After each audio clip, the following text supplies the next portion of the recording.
Embracing humility, apologizing to Nigerians, and building a nation together. Welcome to the news and thank you for tuning in to listen. Please subscribe to our channel to get notified when we post hot juicy news update. Please click on the notification bell. In these moments of vulnerability, I stand before you with a heart weighed down by the burdens of my past mistakes.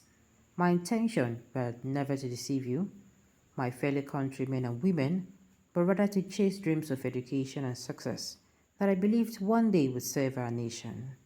As a young man, I grappled with the challenges of being in a foreign land, far away from the warmth of our homeland. Various hardships, though not excused, pushed me to make decisions I deeply regret today. These moments of weakness and confusion do not excuse my actions, and I accept full responsibility for the misguided choices I make. I owe you, the people I deeply respect and am honored to serve, an apology.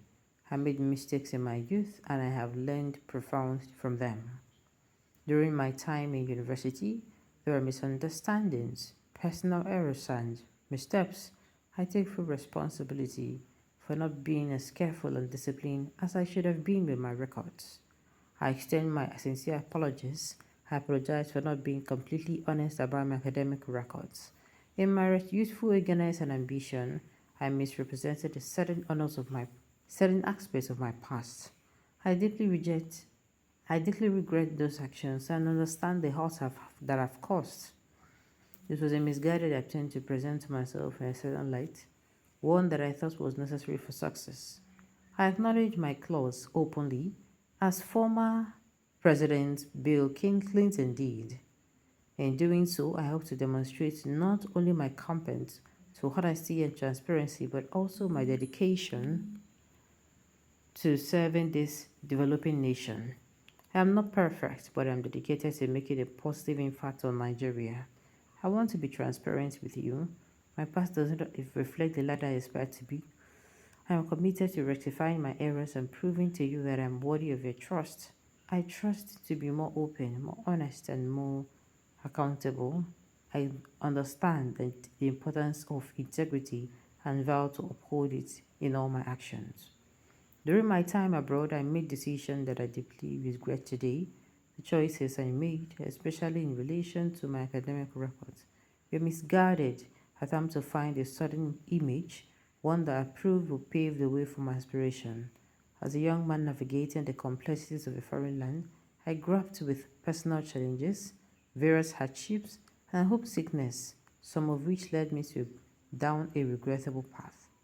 These experiences, however, do not excuse my actions, and I did take full responsibility for the mistake I made during that time. It is important to acknowledge that the University of Chicago has confirmed my presence on the campus for the specified duration, attesting to my physical presence those years. While this might not observe my past errors, if underscore the fact that my intention were never to deceive my fellow Nigerians, but rather to secure a future that would enable me to contribute significantly to our nation. At these 24 years at the University of Chicago, I completed my degree program with success, even in the face of challenging conditions. I want to share with you the vision I had when I represented our beloved Nigeria at the new Global Financial Park Summit in Paris. There, we secured nearly $14 billion of pledges from Indian investors.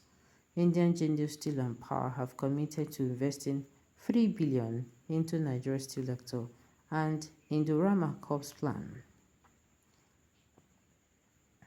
to invest an additional $8 billion to expand its petrochemical facility. These investments signify the future of economic cooperation and growth. At the United Nations, I urge for proactive measures to address endangered poverty, security issues, and the illicit extraction of our resources. I called for the United Nations to become a proactive coordination center, emphasizing the urgency of addressing poverty and security and fighting against those who exploit Africa's last mineral wealth. In my recent Independence Day speech, I laid out our economic reforms, our commitment to share costs for a shared future, Our relief measures and our dedication to inclusive appointment, we are expanding to our social safety net, investing in infrastructure, and ensuring the safety of our people remains a top priority. Our commitment to democracy and the rule of law is unwavering. Inclusive appointments, causing the diverse tapestry of our nation, will be the norm. Women, youth, and physically challenged will find their voices represented in the decisions that shape our country's future. While I do not condone my past actions, I did learn valuable lessons from America's economic, democratic, and commercial spirit, which I came back to my native home. In the face of challenges, so I ask for understanding and the enduring faith in Nigeria. Let us move forward together, learning from its past, embracing the present, and shaping the future with the Nigerian GAN 55. I also want to address the ongoing legal battle. My political opponents have taken this matter to the court, and it's now in the hands of our esteemed jury. From the appeal court to the Supreme Court, I respect this process. It is the cornerstone of our democracy. Whatever the final verdict may be, I'll accept it with grace and dignity. Let us allow the legal system to work, and in the meantime, let us not allow personal mistakes to cloud our vision for a stronger and a more united Nigeria. Meanwhile, I want to invite my esteemed colleagues, Dr. Abubakar and P2B, to share the reasons and commitments. All right. Atiku Abubakar and P2B to share the visions and commitment for our great nation. Together, united in our purpose, can build a brighter future for Nigeria. I remind you again, fellow Nigerians, I apologize for the mistakes of my past, especially regarding my academic records. Just as we were transparent in our governance, I must be transparent in my personal life. I made errors in my youth, and I own up to them. My commitment to leading this country will own up to them. My commitment is leading this situation to greater risk remains steadfast, but it is essential that I start this journey of transformation with honesty and humility and dedication. Asiwaju Bola Tinubu. Advice giver, Professor John Egbeese Oshodi, who was born in Uromi, Edo State, Nigeria, to a father who served in Nigeria police for 37 years, is an American-based police and scientist and forensic clinical and legal psychologist rather, a government consultant on matters of forensic, clinical, psychological services in the USA, and a former interim associate dean and assistant professor at Broward College, Florida. The founder of the Dr. John Egwezian Oshodi Foundation, Center for Psychological Health and Behavioral Change in African Settings. In 2011, he quickly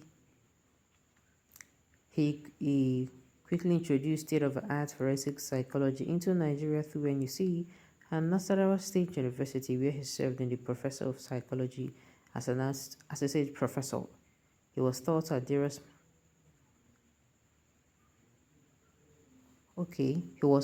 various universities and colleges, including Florida Memorial University, Florida International University, Broward College, Lynn University, and a contributing faculty member, and at the Wilders University in the Republic, Nexus International University, Uganda, Nova Southeastern University, and Walden University in USA.